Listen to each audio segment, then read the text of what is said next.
Can America survive a full-scale invasion? In 250 years, no army has ever conquered the United States. Not one. The British tried, but failed. Japan bombed Hawaii and lost an empire. Every superpower since has looked at the map and realized the same thing. Invading America isn't war, it's suicide. But here's the question nobody ever asks. What if it actually happened? What if everything collapsed and America had to survive on its own? Could the US survive a full-scale invasion? Not on screens, but in reality. And what would that war actually look like? It almost never happens, but it has. The British did it in 1814. They burned Washington, D.C., the White House, the Capitol. The president ran.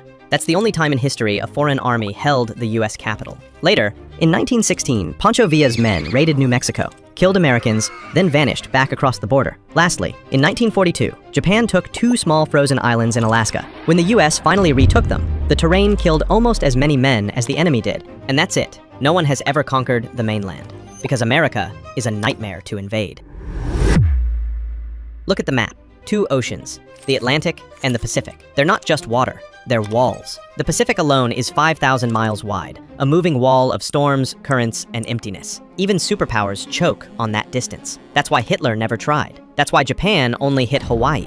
It's too far, too hard, too costly. During World War II, when the US tried the reverse, invading across the Pacific, it took 3 years, tens of thousands of ships, and entire floating cities of fuel. That's how impossible a trans-ocean invasion really is. Even modern militaries know the math. A single carrier group burns millions of gallons of fuel per week. Crossing 5,000 miles means weeks of exposure to satellites and subs. But say, someone somehow made it. Beyond those oceans waits a land built like a fortress, not by generals, but by geology.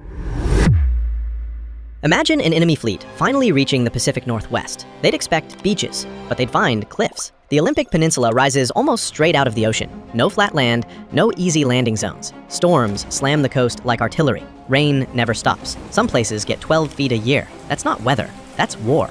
The coastline itself fights back. Sharp rock, hidden coves, shifting sandbars. That's why sailors called it the graveyard of the Pacific. Over 2,000 ships have vanished here, nearly 1 for every 3 miles of shore. Even today, the Columbia River Bar is so dangerous that pilots need a special license to cross it, and they still lose ships. One wrong swell, one gust too strong, gone. Behind that chaos lies another barrier, the coastal range. It's not tall, but it's close enough to the sea to trap clouds and crush dreams. Even the lighthouses, built to outlast centuries, have had to be rebuilt inland as the ocean eats the shore. So before invaders ever see a city, they'd be fighting rain, mud, and gravity. And beyond that, they'd meet a land that punishes armies long after the storm ends. Suppose they somehow land. Now comes the real enemy, the continent itself. Deserts, mountains, swamps, snow.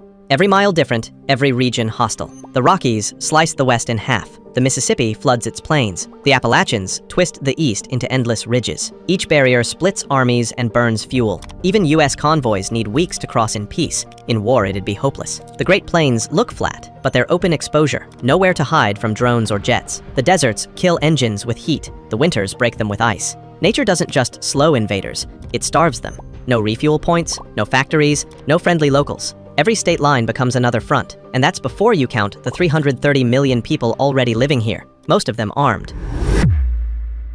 Here's something no invader wants to hear. America has more guns than people. 390 million firearms, 120 for every 100 citizens. That's not an army. That's 50 million potential militias. From Maine to Montana, from Texas to Alaska, every home could be a stronghold. There are 15 million licensed hunters, more than most nations' militaries. That's why the Japanese Admiral Yamamoto supposedly said, "We could never invade America. Behind every blade of grass is a gun." Even if the US military fell back, the population wouldn't. They know their terrain. They stock ammo like winter food. It would become the largest guerrilla war in human history. Afghanistan bled superpowers dry with a few 100,000 rifles. America would fight with hundreds of millions. But even getting close enough to test that is almost impossible, because the sky sees everything. An invasion needs secrecy, but secrecy died decades ago. Satellites track every ship, every plane, every thermal signature. Drones hover for days, radar blankets both oceans. In 1991, US satellites spotted tanks hiding under sand. Today, they can read license plates from orbit. A fleet crossing the Pacific would be a glowing trail of metal, detected weeks before launch. And when spotted, it would be met by carriers, submarines, and bombers long before reaching Hawaii. You can't sneak an invasion across a planet covered in sensors. So instead of sneaking, enemies look for a shortcut to break America from within before anyone lands. If anyone ever hopes to invade, they'll start digitally. Cyber attacks, kill the grid, crash the stock market, scramble GPS and air traffic systems. One EMP blast and cars stall, planes drop, power dies. Suddenly, 21st century America turns 19th. Then comes disinformation, fake news, fake outrage, fake enemies. Turn neighbors into rivals. Distract the country while you move your pieces. That's the new invasion plan. Because dividing 330 million minds is easier than crossing 5,000 miles of ocean. And if that fails, the only cards left are doomsday ones. Weapons meant to end everything, not win anything. Bioweapons, viruses, anthrax, plague, fire that erases cities in minutes. But conquer what after that? A wasteland?